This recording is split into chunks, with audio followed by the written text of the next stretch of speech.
It is brain cancer, the narcissist manipulation, apple cider vinegar. Hello, I'm H.G. Tudor.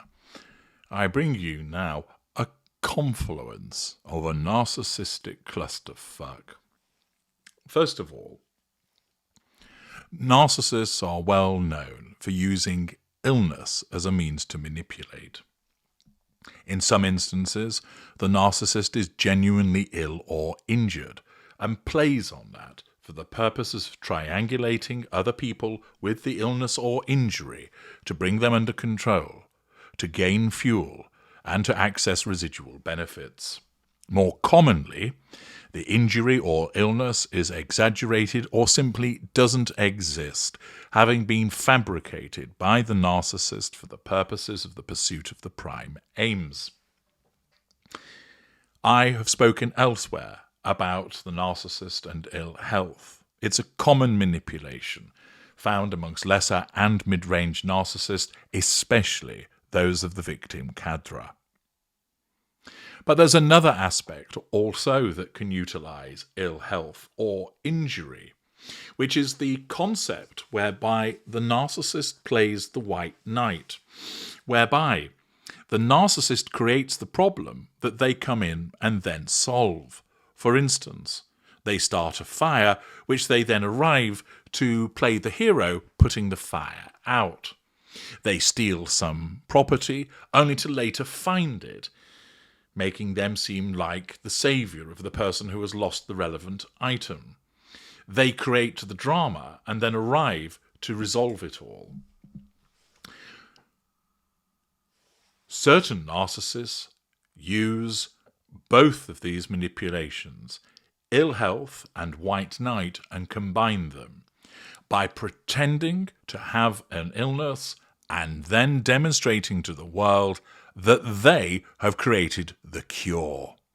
What a marvellous way to assert control over potentially millions of people, to place yourself on a pedestal so that you are not only adored and admired, but you are swept away on a tsunami of gratitude, huge fountains of fuel from people who believe that you will now be able to cure them, that you could potentially save their lives. Furthermore, there is the opportunity for residual benefit by charging for this information or monetizing your videos talking about the cure that you have come across. All of these narcissistic worlds collide in relation to a woman called Belle Gibson. She said she had brain cancer. She lied. A young wellness influencer turns up at the funeral of another 20-something wellness influencer. It doesn't augur well, pun intended, when we're talking about influencers, another narcissistic hotspot that attracts narcissists because of the efficacy of the ability to pursue the prime aims. These influencers had both built up millions of followers by being rebels against mainstream medicine. Both had claimed to have cured their cancer and saved their own lives using enemas, juices, and positivity. They positioned themselves as brave truth tellers against the conspiracies of Big Pharma. They embodied a beautiful idea that no one had to suffer from the scary chemicals that modern healthcare science asks us to trust. Yet, the uninvited guest, Belle Gibson, sobs with a force that stands out as extreme even to the assembled mourners. Ever the narcissist. Remember, the narcissist wants to be the bride at every wedding and the corpse at every funeral. Watch my videos about death and the narcissist to see how the narcissist hijacks the death of others to make it all about them. Gibson is harbouring a lie that she has metasized. Gibson doesn't have cancer, and she has only limited time before the fake life she has built, which won her fame, fortune, a best-selling app championed by Apple, and a Penguin book deal, will end. This is a dramatic scene from Apple Cider Vinegar, a popular television show on Netflix. It begins with a disclaimer. The following is inspired by a true story. Certain characters and events have been created or fictionalized. Seconds later, the lead character depicting Gibson says, "This is a true story, based on a lie." Already, we are in murky waters. Is this inspired by a true story? A true story, or a story based on a lie? Yet, that is entirely appropriate to the subject matter. Gibson will go down in history as one of the biggest internet fraudsters of our time. The wellness industry is based on an unregulated brew of truth and lies, peddled in dumb faith or opportunistic cynicism. In other words, it is a hunting ground for the narcissist. Its central premise is that we are being hoaxed by doctors, corporations, and modern life in all its toxicity. Conspiracy theory, often found with narcissists, particularly those of a mid-range variety. Since Gibson was unmasked in 2015, the industry has only boomed. In 2022, the global wellness industry was predicted to swell to $8.5 trillion by 2027, at least double the value of global prescription drug sales. Middle-class women grease the palms of breathwork gurus, and nobody dies. If the king appoints a pro-homeopathy doctor as head of the royal medical household, we can chuckle indulgently. But all of this has sinister repercussions. The Vaccine Confidence Project at the London School of Hygiene and Tropical Medicine found that in 2023, people in most countries showed falling confidence in routine childhood immunisations. This was especially true of women those aged under 35. And Gibson wasn't or will not be the only one. There then followed the premiere of Scamander, a TV series on Disney that depicts the true story of Amanda Riley, a devoutly Christian young Californian woman who faked cancer for almost a decade, defrauding thousands of people via her blog, Lymphoma Can Suck It, and raking in $100,000. She pleaded guilty to criminal charges in 2021 and is in jail. Another individual utilizing ill health, which was faked, for the purpose of asserting control over an audience to draw fuel from them by way of their responses, who did not care the impact that her behavior had upon people, demonstrating her absence of emotional empathy, her preoccupation with success in utilizing this blog, and, of course, the residual benefit of making money.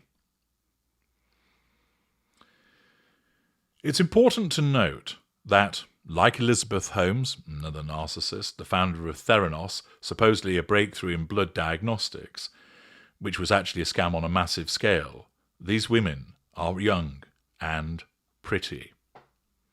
This is where, again, a particular social media, honeypot, caters to narcissists, particularly those of the somatic nature.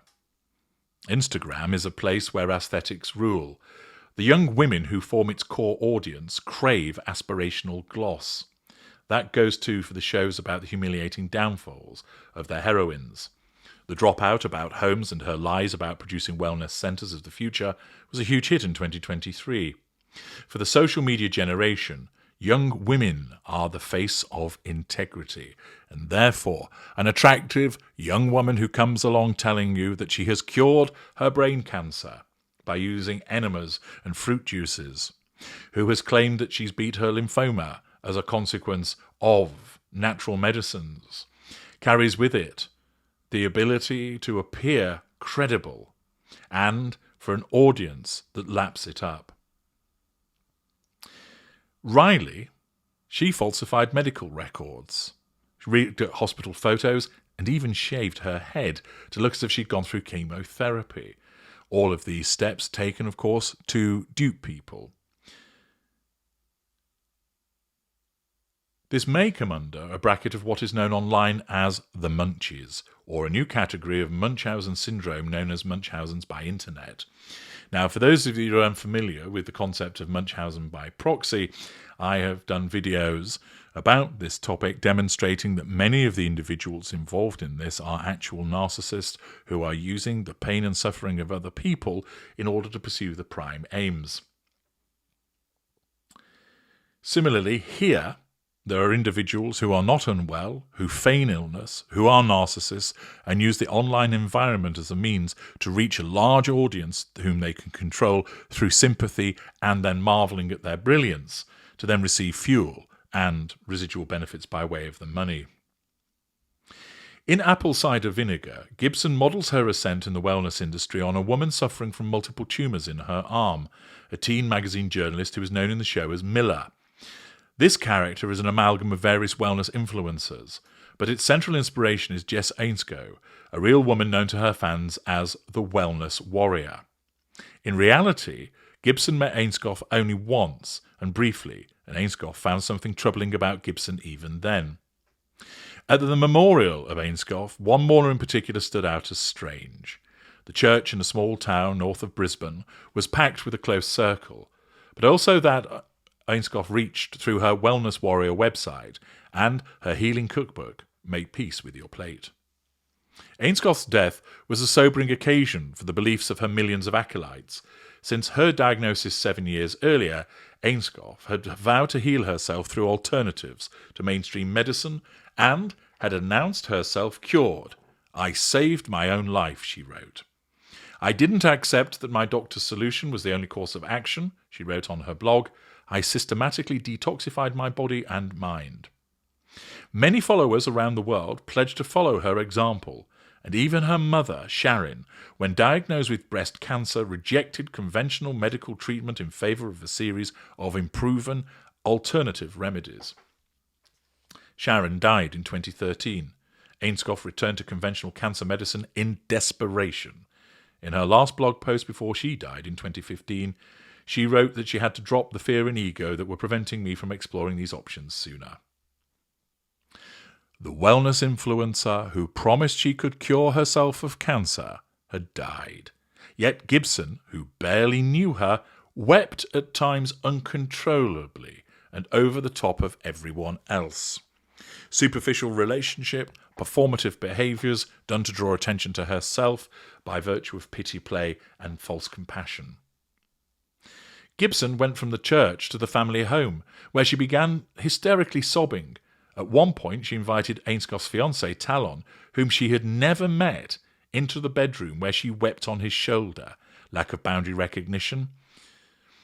"I was just feeling sorry for her," Talon recounts. In fact, with supremely dramatic timing, Gibson had just received an email from a pair of investigative reporters, Donnelly and Toscano. They had been tipped off about Gibson by a friend of hers.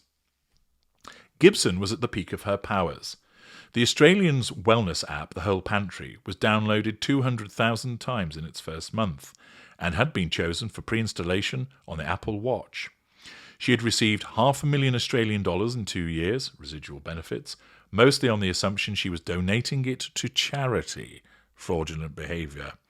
She rented $1 million beach house, bought a BMW and designer clothing, and had her teeth straightened, all somatic actions.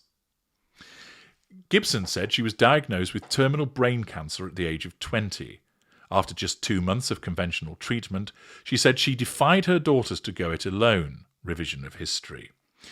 She said she had been given just 4 months to live by her hospital team, revision of history, pity play. But as Gibson wrote in her book, The Whole Pantry, she was empowering myself to save my own life. There is a lot of empowerment in the anti-medical side of wellness, a remedy for the powerlessness and vulnerability felt by any patient. Gibson's tears at the memorial could have been part of her craving for attention. Indeed, they were. Just the day before, Toscano and Donnelly had sent her an email with all of their allegations about her fraudulent behaviour. Gibson replied with an email saying she was attending the funeral of a close friend and someone who mentored me through many years, nullification of threat to control through pity play. She never contacted the journalists again and would soon be revealed as the perpetrator of this awful hoax. Gibson confessed in April 2015, a month after the memorial, to Australia's Women's Weekly that none of it is true.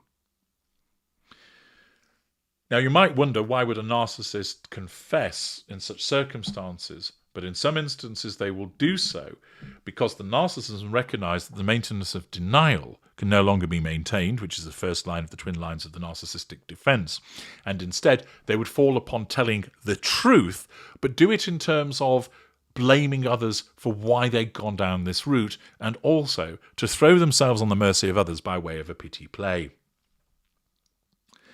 Since 2010, when perhaps not coincidentally she gave birth to her son, Gibson had been lying about having cancer, just as online forums like Instagram began to boom. She would post messages like, "I have been healing a severe and malignant brain cancer with natural medicine, Gerson therapy, and foods." Pity play, also suggestion of white knight to self. Gibson promoted this therapy, which was invented by the German doctor Max Gerson in the 1920s and involves multiple coffee enemas and drinking 9 kilos of fruit and vegetables a day. Cancer Research UK states there is no evidence to prove that Gerson therapy works as a cure for cancer. Gibson encouraged many, mainly young women, to question evidence-based treatment. A BBC documentary on Gibson, Bad Influencer, featured a young woman called Kylie, who found Gibson online and decided after seeing her success that chemo wasn't working for me, I should come off it and try clean eating. Maxine was a university student in the UK who called Gibson Queen Bee of Wellness and was inspired by her to come off her treatment for ulcerative colitis. She said to the BBC, "We were vulnerable, and Wellness came along and said, 'Hi, I can help.' Exploitation of the vulnerable, lack of emotional empathy." Since discovering Gibson was a fraud, Kylie restarted chemotherapy and is now in remission. Gibson did not face criminal charges, but was ordered to pay a fine. Donnelly and Toscano have updated their book to say that the fine was still outstanding back in 2023, which demonstrates again an inability to accept her punishment and show accountability.